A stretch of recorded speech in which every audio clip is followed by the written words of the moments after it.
Also happening today, the annual Maple Festival, where you can enjoy all kinds of maple-themed snacks. Yeah, this is pretty sweet, right? If you go, you'll also be able to check out some pretty cool games. 7 Action News reporter Kristen Pierce joins us live from the Cranbrook Institute of Science with all the details. Hey, Kristen. Hey, good morning, guys. Yeah, we're live at the 42nd annual Maple Festival. Now, you can come here and learn about the science behind the production of maple syrup, or you can come and get some snacks, but you can also come out here and have some fun. They have some activities going on. Maybe I need to practice a little more. Cameron Wood joining us live. Now, Cameron, kind of show me some of the games. Well, what we have here are some games and activities that relate to Native folks, and one way or the other revolve around maple sugaring.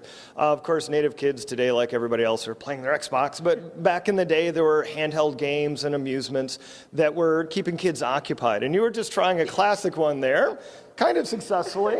A little bit. A variation of the cup and ball. This is an actual old Native American ring toss game where you would have bones or strips of leather. The idea being, of course, to toss and catch them. This is a real complex one where you might get multiple points, but when you're starting out, one ring's enough for you there. So that's one of those sorts of games that all kids used to play that are simple hand-eye coordination games. This is simply a Native version of it. And we have other games as well. The classic Native American team sport is lacrosse. There's lots of the school districts around here have lacrosse. This is a very old Iroquois lacrosse sticks, but we have some plastic ones, appropriate for young kids to try as well.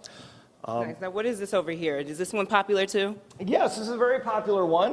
In a sense, this is a variation of hot potato, but back in the day before European technology, Native folks would actually gather sap, and rather than putting it in metal kettles directly over a fire, they would actually have to reduce the sap with indirect heat, heating really small stones about the size of your fist, red hot in a fire, and then transferring them to some sort of kettle. And believe it or not, they could actually use birch bark containers like I have here to my left, and then using deer antlers for the transfer. We've kind of turned it into a kids game where we give them these rather than deer antlers, and rather than having the kids handle red hot stones, we have tennis balls. And it's a relay race to transfer as many of their stones from one end to the other before their competitor does. Nice. Thank you. Thank you for joining us. Look, I made it.